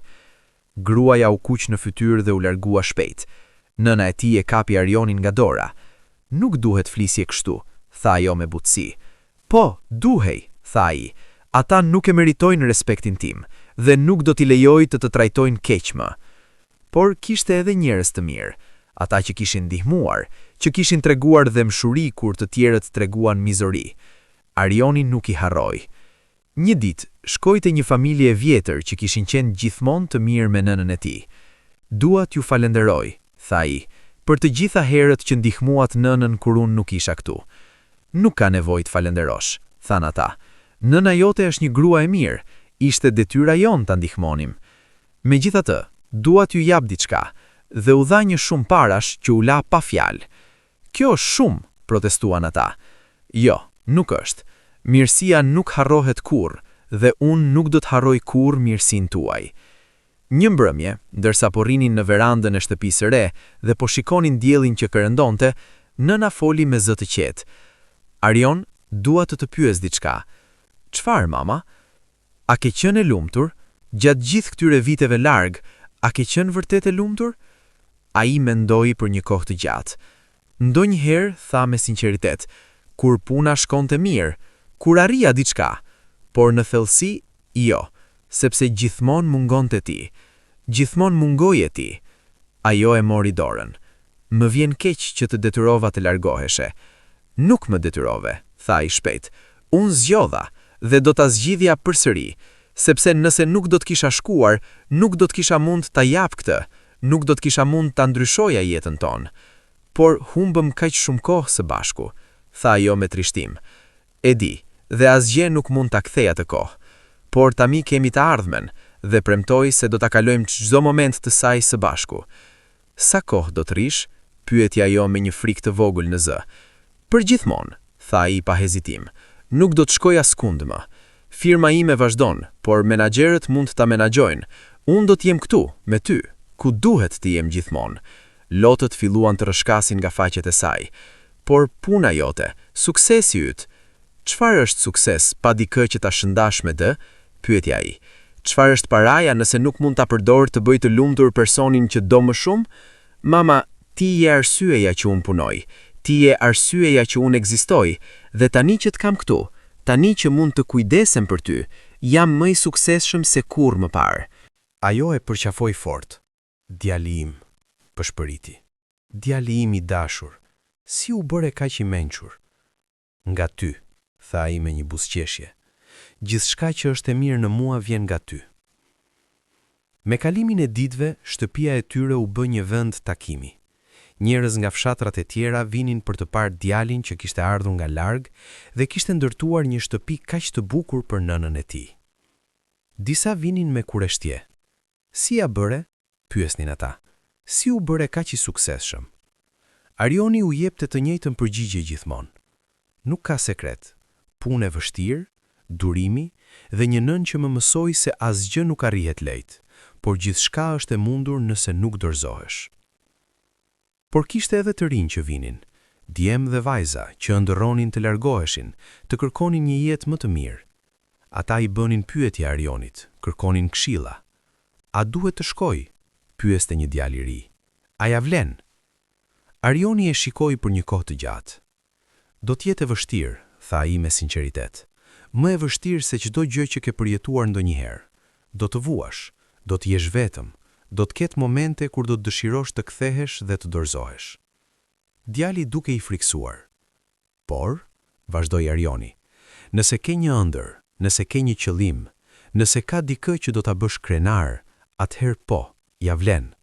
Vetëm mos harro nga ke ardhur, mos harro për çfarë po punon, dhe mos harro kurrë njerëzit që të duan. Nëna e Arionit dëgjonte këto biseda me krenari. Shihte se si djali i saj, djali që njëherë ishte një fëmijë i uritur në shtëpinë e tyre të varfër, tani po frymëzonte të tjerët, po u jepte shpresë të rinjve që kishin humbur çdo shpresë. Je bërë dikush i madh, i tha ajo një natë. Jo, tha ai, jam bërë ajo që ti më mësove të jem, dikush që nuk harron nga vjen dhe dikush që përpiqet t'i ndihmojë të tjerët. Një ditë, nëna i tha se donte të shkonte në treg. Vetëm për të parë, tha ajo, më mungon. Arioni nuk e kuptoi. Pse të mungon? Ke vuajtur aq shumë atje. E di, tha ajo, por ishte gjithashtu pjesë e jetës sime. Ishte vendi ku takova njerëz, ku fola me ta, ku ndjeva se po bëja diçka. Kështu që shkuan së bashku. Kur arritën në treg, shumë njerëz e njohën menjëherë. Është ajo, than disa, gruaja që shiste vezë. Por tani, ata e shikonin ndryshe, jo më me mëshirë ose për buzë, por me respekt. Një grua e vjetër ju afrua. Çfarë ndjenje duhet jetë, tha ajo me zë plot admirim, të kesh një djalë kaq të mirë. Nëna buzëqeshi. Nuk mund ta përshkruaj me fjalë, tha ajo, por mund të them se çdo lot që kam derdhur, çdo ditë që kam punuar, çdo natë që kam qarë, të gjitha ja vlen, sepse tani e shoh se sakrifica ime nuk ka qenë e kotë. Gruaja e puthi në faqe. Je një shembull për ne të gjitha, ke treguar se dashuria e një nëne mund të bëjë mrekulli. Ndërsa ecnin në përtreg, nëna e tregoi Arionin koqet ku ishte ndetur, njerëzit që kishin qenë të mirë me të, ata që kishin qenë të këqinj. Këtu, tha ajo, duke treguar një koq, këtu u ula një ditë e tërë dhe nuk shita asnjë vezë. Kisha kthyer në shtëpi me shportën plot dhe kisha qarë gjithë natën, por nesër kisha ardhur përsëri, sepse nuk kisha zgjedhje tjetër. Arioni ndjeu një drim të ngjoks. Mama, më vjen keq se ke vuajtur kaq shumë. Mos më vi keq, tha ajo duke e shikuar me dashuri. Çdo gjë që kam vuajtur më ka bërë të fortë, më ka mësuar durim, përulësi, mirënjohje dhe më ka dhënë ty, djalin më të mrekullueshëm që një nën mund të dëshirojë. Një mbrëmje, pas një dite të gjatë, ata po rinin në domën e ndenjes. Arioni po shikonte nënën e tij që po qepte, diçka që ajo kishte bërë gjithë jetën. Duart e vjetra të ashpra nga puna po lëviznin me aftësi në përpëlhur. Mama, tha i papritur, çfarë do të kishe bërë ndryshe? Nëse do të kthehesh mbrapa në kohë, çfarë do të ndryshoje? Ajo ndaloi së qepuri dhe mendoi. Asgjë, tha në fund. Asgjë, asnjë gjë. Asgjë, përsëriti ajo me siguri.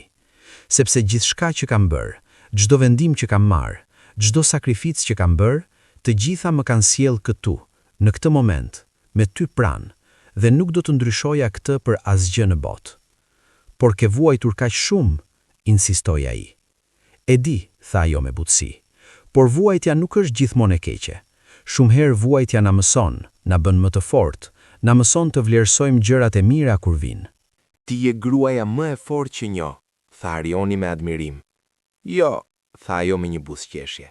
Jam thjesht një nën që do djalin e saj, dhe dashuria jep forcë që nuk e di se ke, derisa të ketë nevojë për të. Ai u ngrit dhe u ul pranë saj. Shpresoj që fëmijët e mi një ditë, nëse do të kem, do të më duan gjysmën e asaj që unë të dua ty. Ajo e pa me sy plot dashuri. Do të duan, tha ajo, sepse ti do të mësosh atë që unë të kam mësuar ty, se dashuria nuk është vetëm fjalë, por veprime, se prindrit nuk janë perfekt, por përpiqen, se familja është gjëja më e rëndësishme në jetë. Dimri erdhi, por për herë të parë në shumë vite, nëna e Arionit nuk e friksohej. Nuk duhej të shqetësohej për ftohtësinë që do të hynte në përçarje.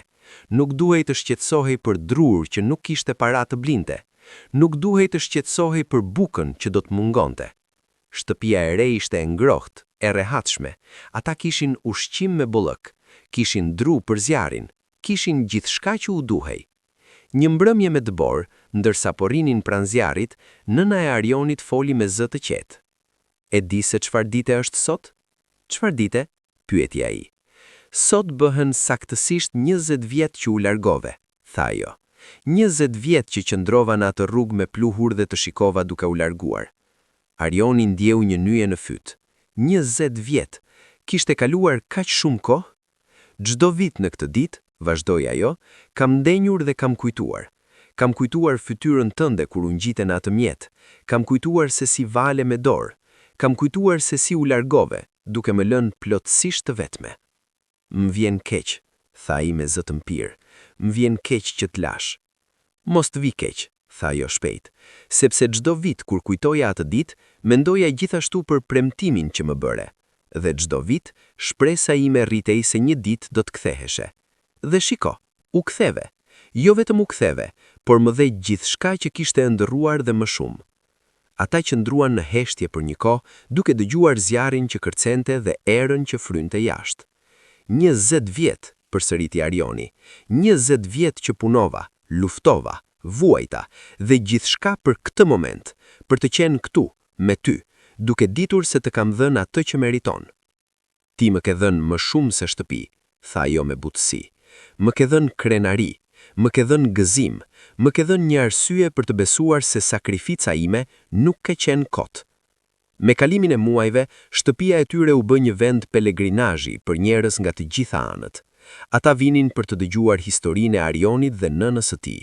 Vinin për të frymëzuar, vinin për të mësuar. Një ditë erdhi një grua e re me një djalë të vogël. Kam dëgjuar historinë tuaj dhe doja ta takoja djalin tim me ju. Burri im vdiq, sikur e juaj. Jam e vetme, sikur qenit ju. Dhe ndonjëherë humbas shpresën. Nëna e Arionit e mori dorën e gruas. E di se si ndihesh, tha me dëmshuri. E di se sa e vështirë është. E di se sa herë do të dëshirosh të dorëzohesh, por dëgjoni me kujdes. Ajo ul dhe e shikoi gruan në sy. Fëmijët juaj po ju shikon, po mëson prej jush. Nëse ju dorëzoheni, ai do të mësoj se dorëzimi është zgjidhje. Por nëse ju vazhdoni, nëse luftoni, nëse bëni sakrificë, atëherë ai do të mësoj se forca vjen nga dashuria, se asgjë nuk është e pamundur kur kemi një arsye për të luftuar. Gruaja filloi të qante. Por është kaq e vështirë. E di, beso më, e di. Ka ditë kur nuk do ta dish si do ta merrni frymën tjetër, ka ditë kur do të dëshirosh të zhdukesh, por atëherë shiko fëmijën tënd, shiko sytë e tij, dhe kujto se ti je bota e tij e tërë, ti je shpresa e tij, ti je e ardhmja e tij. Arioni dëgjonte me krenari. Nëna e tij, që kishte vuajtur kaq shumë, tani po i jepte forcë të tjerëve, po i mësonte si të mbijetojnë, po i tregonte se dashuria mund të mund gjithçka. Një ditë në pranverë, ndërsa lulet po lulëzonin në obor dhe zjelli po ngrohte tokën, Arioni dhe nëna po ecnin bashkë nëpër fshat. Njerëzit i përshëndesnin me respekt. Fëmijët vraponin pranë tyre duke kërkuar histori. Tregoni historinë tuaj, kërkuan fëmijët. Tregoni se si u bëti suksesshëm. Arioni u ul në murin e vjetër të fshatit, me fëmijët rreth e qark. Nëna e tij qëndroi pranë duke buzëqeshur. Dëshironi të dëgjoni historinë time? Tha ai. Në rregull, por historia ime nuk mund të kuptohet pa historinë e nënës sime, sepse çdo gjë që jam, çdo gjë që kam arritur, fillon me të. Ai filloi të tregonte. Për shtëpinë e vjetër me çati që pikonte, për nënën që shiste vezë në treg, për bukën që shpesh mungonte, për ftohtësinë e dimrit, për sakrificën e përditshme. Fëmijët dëgjonin me gojë hapur, disa kishin lot në sy. Kuptuan se burri suksesshëm përpara tyre kishte qenë një herë si ata, i varfër, i uritur, i friksuar. Por çfarë bëri dallimin? Pyeti një djalë i vogël. Si a dole? Arioni shikoi nënën e tij, pastaj ktheu sytë te fëmijët. Dashuria, tha thjesht. Dashuria e një nëne që nuk dorëzohet kurrë, që jep gjithçka pa pritur asgjë, që beson kur askush tjetër nuk beson. Kjo është Chelsea, jo talenti, jo inteligjenca, jo fati, por dashuria që t'jep forcë të vazhdosh kur gjithçka tjetër thot të ndalosh. Një vajzë e vogël u ngrit. Unë dua të bëj diçka të madhe për nënën time, tha ajo me zë të vogël. Por si? Nëna Arionit u përkulte ajo. E dashur e vogël, tha ajo me butësi. Nuk duhet të presësh të rritesh për ta bërë nënën tënde krenare. Çdo ditë që je e mirë, çdo ditë që përpiqesh, çdo ditë që tregon dashuri, të gjitha këto e bëjnë, sepse një nën nuk dëshiron para ose gjëra të mëdha. Ajo dëshiron vetëm të dijë se fëmia e saj është i lumtur dhe po bëhet një person i mirë. Vajza e përqafoi dhe të gjithë fëmijët filluan të duartrokitin. Vitet po kalonin. Nëna Arionit po plakej, por me dinjitet dhe gëzim. Çdo mëngjes zgjohej në atë shtëpi të bukur, me djalin e saj pranë dhe falenderonte Zotin për bekimet e saj. Një ditë, Arioni vendosi të organizonte një fest surprizë për ditëlindjen e saj. Ftoi gjithë fshatin, përgatiti ushqim të bollshëm, zbukuroi shtëpinë me lule. Kur i çoi nënën në shëtitje dhe kthyen, gjithë fshati ishte atje duke pritur. Surprizë, thirrën të gjithë kur ajo hyri. Nëna vuri duart e goja nga befasia. Çfarë është kjo? Është ditëlindja jote, mama, tha Arioni, duke e përqafuar, dhe dua që gjithë bota të di sa shumë të vlerësoj. Festa ishte e mrekullueshme, kishte muzikë, valle, gëzim.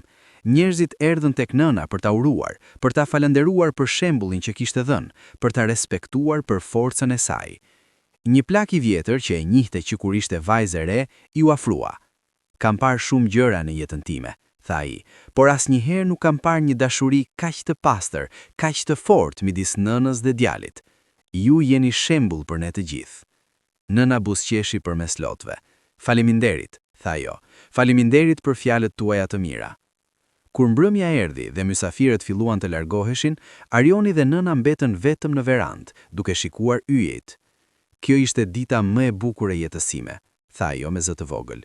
Jo, tha ai, duke buzëqeshur, dita më e bukur është çdo ditë që kalojmë së bashku, e sotmja ishte thjesht një mënyrë për ta festuar. Me kalimin e kohës, historia e Arionit dhe nënës së tij u bë legjendë në rajon.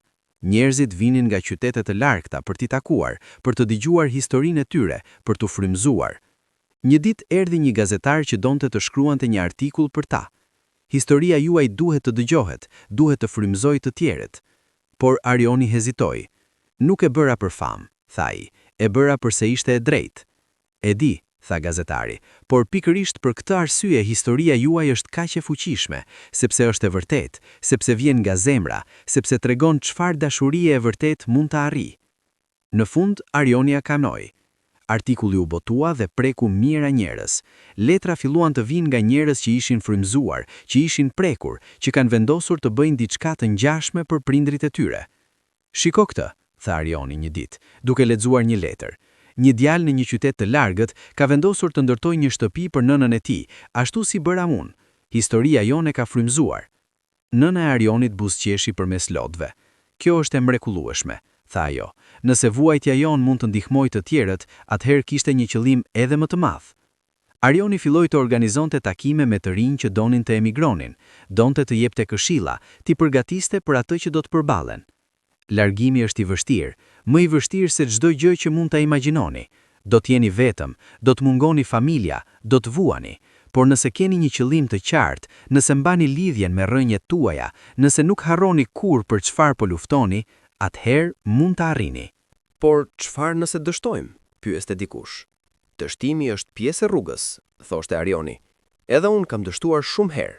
Projektet që nuk funksionuan, klientët që më mashtruan, momentet kur mendoja se duhej të dorëzohesha. Por çdo dështim më mësoi diçka. Çdo rënje më bëri më të fortë, dhe çdo herë që mbrihesha, isha pak më afër qëllimit.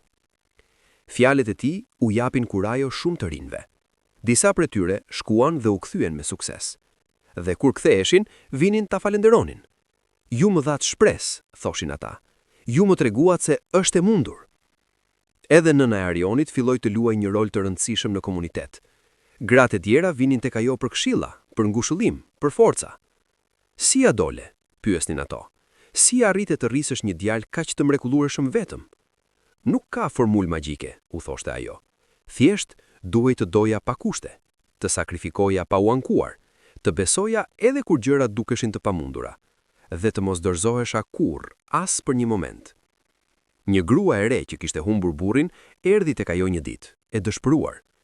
Nuk e di si do ta bëj, qante ajo. Kam 3 fëmijë dhe asnjë para. Si do t'i ushqej, si do t'i rris? Nëna e Arionit e përqafoi fort. E di që duket e pamundur, I tha ajo. E di që mendoni se nuk mund ta bëni, por mund, sepse dashuria që ndjeni për fëmijët tuaj do t'ju japi forcë që nuk e dinit se kishit. Do të gjeni mënyra, do të punoni, do të sakrifikoni, dhe një ditë, kur t'i shihni të rritur dhe të suksesshëm, do të kuptoni se çdo lot, çdo natë pa gjumë, çdo ditë e vështirë, të gjitha ja kanë vlejtur. Gruaja e shikoi me shpresë në sy. Vërtet besoni? E di, tha nëna e Arionit me vendosmëri, sepse e kam jetuar, dhe nëse unë mundja, ju gjithashtu mundeni. Një vit pas kthimit të Arionit, firma e tij mori një njoftim. Ishte fituar një çmim ndërkombëtar për cilësinë e punës dhe për përgjegjësinë sociale që tregonte. Ceremonia ishte në një qytet të madh. Arioni mori një ftesë zyrtare, por kishte vetëm një kusht. Nuk shkoj vetëm, I tha ai menaxherëve. Nëse shkoj, nëna ime vjen me mua. Natyrisht, thanë ata, do të jetë nder për ne ta kemi. Kur I tregoi nënës, ajo u frikëzua. Unë, në një ceremoni të madhe, nuk mendoj, mama, e ndërpreu ai. Kjo çmim nuk është I imi, është ynë, sepse pa ty asgjë nga kjo nuk do të ekzistonte. Ti merr atë çmim po aq sa unë. Kështu që shkuan së bashku. Nëna, e veshur me një fustan të bukur që Arioni kishte bler, u ul në sallën e madhe pranë djalit të saj. Kur Arioni u ngrit për të marrë çmimin, e mori dorën e saj dhe e çoi me vete në skenë. Ky çmim, tha ai përpara qindra njerëzve, nuk më përket mua. I përket gruas pranë meje, nënës ime. Ajo që punoi gjithë jetën për mua, ajo që sakrifikoi gjithçka që unë të kisha një mundësi. Ajo që më mësoi se puna e ndershme, përkushtimi dhe dashuria janë themeli I çdo suksesi. Të gjithë në sallë u ngritën dhe duartrokitën, disa kishin lot në sy. Nëna e Arionit, e mbuluar nga emocioni, mundohu fort të mos qante. Faleminderit, përshpëriti ajo. Faleminderit që më nderuat kështu. Ti je ajo që në nderove ne, jo ne ty. Stinët vinin dhe shkonin. Pranvera me lule, vera me nxehtësi, vjeshta me ngjyra, dimri me dëbor. Çdo stin solli momentet e bukura për Arionin dhe nënën e saj. Në pranverë mbillnin së bashku në gopst. Nëna e mësonte Arionin se si të kujdesej për pemët e frutave, për lulet, për perimet. Toka jep kur jep dashuri, sikurse fëmijët, thoshte ajo. Në verë uleshin në hije dhe gëzonin freskin. Biseduan për gjithçka, kujtesa të vjetra, planet për të ardhmen, mendime për jetën. Në vjesht mblidhnin frutet së bashku. Nëna e mësonte se si të bënte recet, se si të ruante ushqimin për dimër. Gjithmonë duhet të planifikosh përpara, gjithmonë duhet të jesh I përgatitur. Në dimër uleshin pranë zjarrit dhe lexonin, ose thjesht gëzonin heshtinë e rehatshme që vjen kur dy njerëz e dinë njëri tjetrin kaq mirë sa nuk kanë nevojë për fjalë. A e di çfarë çmoj më shumë? I tha nëna. Çfarë? Jo hështin, jo paran, jo asgjë materiale, tha ajo, por këtë kohë me ty, çdo mëngjes kur zgjohem dhe e di që je këtu, çdo darkë që ham së bashku, çdo bisedë që kemi, këto janë thezaret e vërteta. Arioni e kuptonte plotësisht. Edhe për të, parat dhe suksesi kishin humbur rëndësinë. Ajo që vërtet çmonte ishte buzëqeshja e nënës çdo mëngjes, duartrokitja e saj kur hante diçka të shijshme, të qeshurit e saj kur ai I tregonte shaka. Një ditë erdhën vizitor të papritur, menaxherët e firmës së Arionit nga vendi ku kishte jetuar. Kishin ardhur për ta parë, por edhe për t'i dhënë lajme. Firma po shkon jashtëzakonisht mirë, thanë ata, por neve na mungon ti. Klientët të kërkojnë, projektet të nevojiten. Arioni dëgjoi me vëmendje. Kishte kaluar aq shumë kohë që nuk mendonte më për firmë në atë mënyrë. Jam I lumtur që gjërat po shkojnë mirë, tha ai, por vendi im është këtu tani. E kuptojmë, thanë ata, por çfarë do të thoshe nëse do të hapnim një deg këtu? Do të mund të menaxhoje projekte nga këtu, të jesh afër nënës, por ende të jesh I përfshirë në biznes. Arioni mendoi për një moment. Lërm të flas me nënën time. Kur u mbetën vetëm, ai e shpjegoi situatën. Çfarë mendon? Pyeti ai. Çfarë mendon ti? tha ajo, duke e kthyer pyetjen. Nuk e di, pranoi ai. Një pjesë e meje dëshiron ta bëj, por pjesa tjetër thot se kam gjithçka që më duhet këtu, me ty. Nëna a shikoi me dashuri.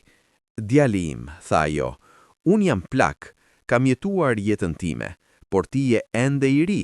Nuk duhet të kufizohesh për shkakun tim. Nëse kjo mundësi të bën të lumtur, bëje. Unë do t'jem gjithmonë këtu, duke të mbështetur. Por premtova të qëndroj me ty, tha i. Dhe ke qëndruar, tha ajo. Më ke dhënë më shumë se kam ndruar ndonjëherë. Tani, nëse ka diçka që do të të plotësoj, që do të t'jap kuptim, bëje. Vetëm premto se nuk do të më harrosh. Kur, tha i me vendosmëri. Asnjëherë. Arioni vendosi të hap degën e re, por e bëri me kushte të qarta. Do të punonte vetëm gjysmën e kohës.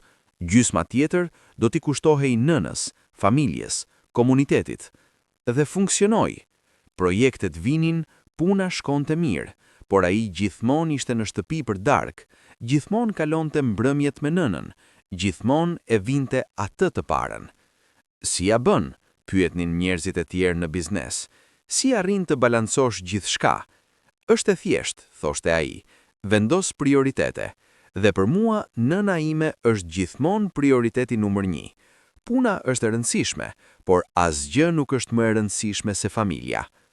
Kjo qëndrim frymëzua edhe të tjerët. Punëtorët e tij filluan të vlerësonin më shumë familjet e tyre. Filluan të kuptojnë se sukses pa jetë familjare nuk është sukses i vërtet. Ti po na mëson më shumë se biznesin, i tha një menaxher, po na mëson se si të jetojmë. Fëmijët e fshatit kishin filluar ta shikonin Arionin si një lloj heroi. Kur ecte nëpër rrugë, ata vraponin pranë tij, kërkonin histori, kërkonin këshilla. Një djalë i vogël, rreth 7 vjeç, e ndaloi një ditë. Zotri Arion, tha me zë të vogël, kur të rritem, dua të bëhem si ju. Arioni u përkulte ai. Dhe çfarë do të thotë kjo? Pyeti ai. Dua të bëj diçka të madhe për nënën time, sikurse ju e keni bërë. Arioni e puthi në ball. Atëherë filloje tani. Nuk duhet të presësh të rritesh. Çdo ditë bëj diçka që e bën nënën tënde krenare. Dëgjoje, ndihmoje, thuaj se sa shumë e do. Dhe kur të rritesh, vazhdo ta bësh, sepse dashuria për nënën nuk ka mosh, nuk ka kufi. Djali u largua me një buzëqeshje të madhe. Nëna e Arionit që kishte dëgjuar bisedën, buzëqeshi. Po krijon një trashëgimi, jo vetëm në biznes, por në zemra. Shpresoj që historia jon do t'i ndihmojë të tjerët të kuptojnë se çfarë është me të vërtetë e rëndësishme në jetë. Një natë, më shumë vonë, Arioni nuk mund të flinte. Doli në verande dhe u ul në errësirë.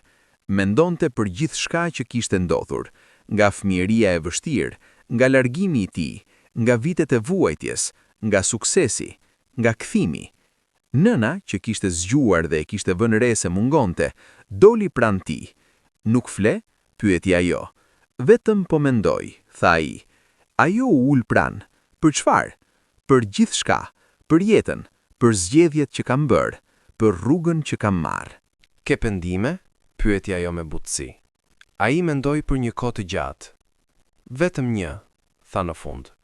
Dëshiroja të kisha kthyer më herët, të kisha qenë këtu më shumë vite, të kisha kaluar më shumë kohë me ty. Por nëse do të kishe kthyer më herët, tha ajo me mençuri, nuk do të kisha arritur atë që ke arritur.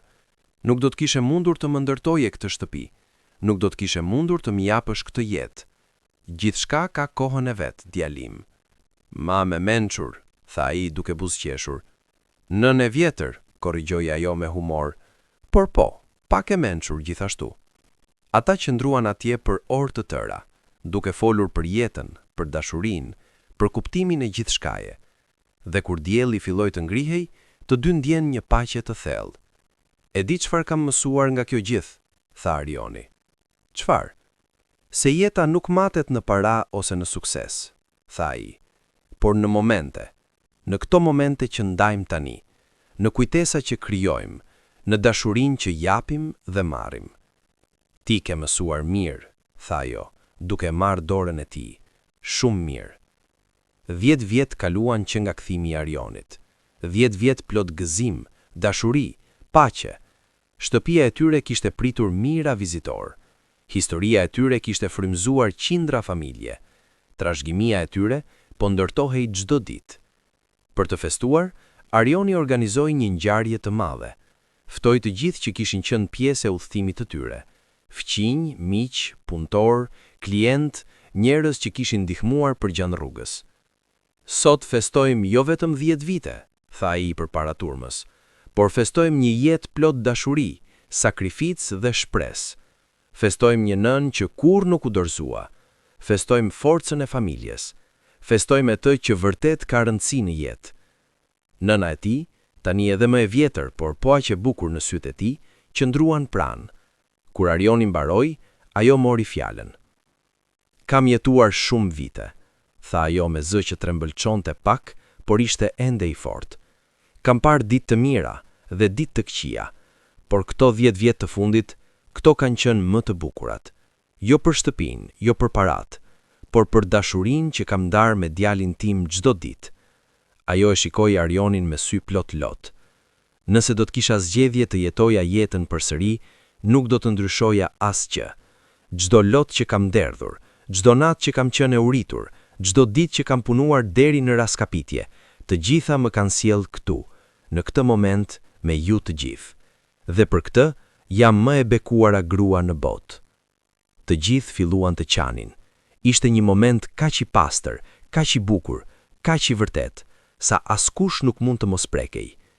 Nëna e Arionit po plakej. Ishte një fakt që të dy e pranuan. Lëvizte më ngadalë, lodhej më shpejt, por fryma e saj mbeti po aq e fortë.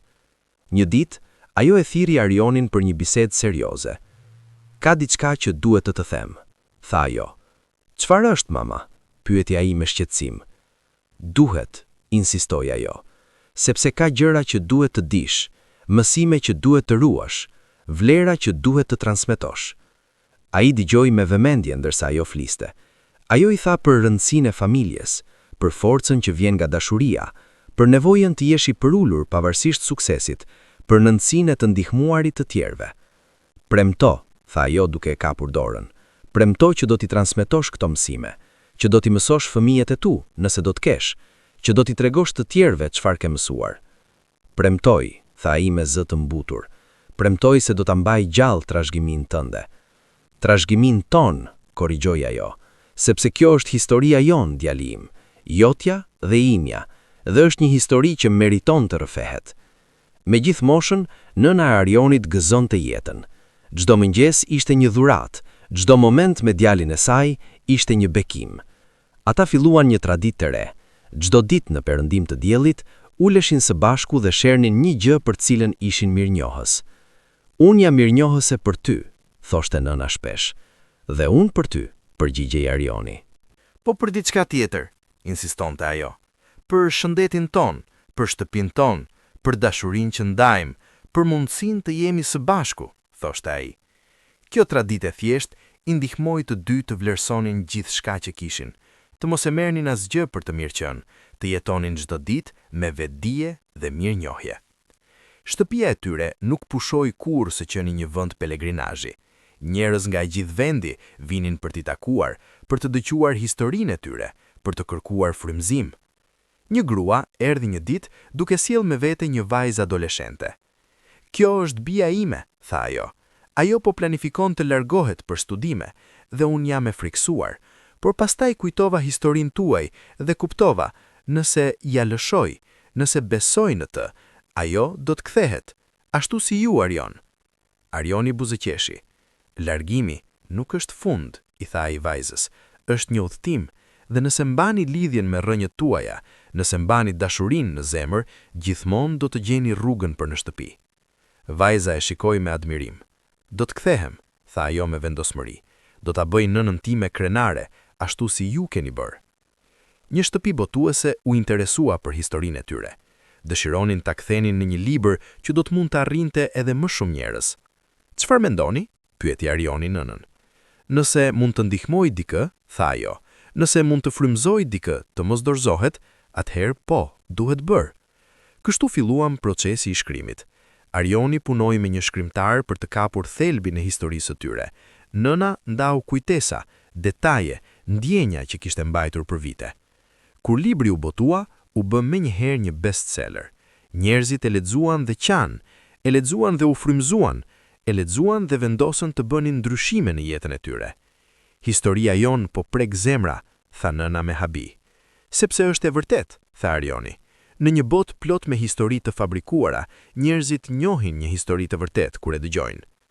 Arioni mori shumë çmime profesionale gjatë viteve, por çmimi që e bëri të qante ishte një i ndryshëm, një çmim nga komuniteti vendor për devotshmërinë më të madhe familjare.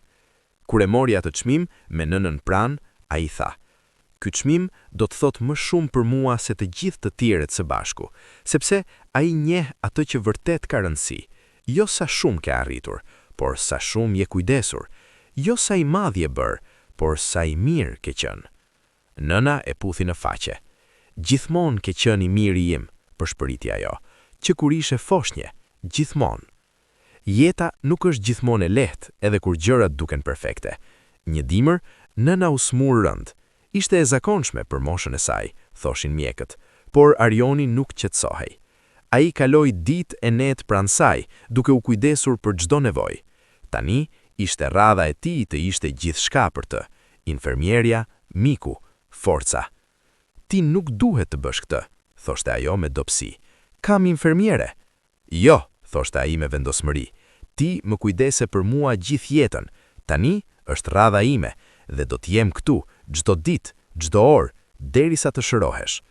Ajo shëroi ngadalë, por shëroi, dhe gjatë asaj kohe, lidhja e tyre u bë edhe më e thellë. Arioni pa se sa e brishte ishte jeta. E kuptoi që çdo moment me të ishte i çmuar. "Nuk do të lë kurrë për ty", i tha ai një natë, ndërsa ajo po pushonte. "As për një moment, je gjithçka për mua." Kur nëna u shërua, ata patën një bisedë të gjatë dhe të thellë mbi jetën, vdekjen, minimin e gjithçkaje. "A ke frikë nga vdekja?" e pyeti Arioni. "Jo", tha ajo me qetësi. "Kam jetuar një jetë të plot. Kam parë djalin tim të rritur, të bëhet një dikush i mrekullueshëm, të më japi gjithçka që kam ndërruar. Çfarë më tepër mund të kërkoj?" "Por do të më mungosh", tha ai me zë që po i dridhej. "Edhe unë do të më mungosh", tha ajo, duke kapur fytyrën e tij. "Por dashuria jon nuk do të vdes kurrë. Do të jetoj në çdo veprim që bën, në çdo fjalë që thua, në çdo mësim që transmeton. Unë do të jem gjithmonë me ty, në zemrën tënde."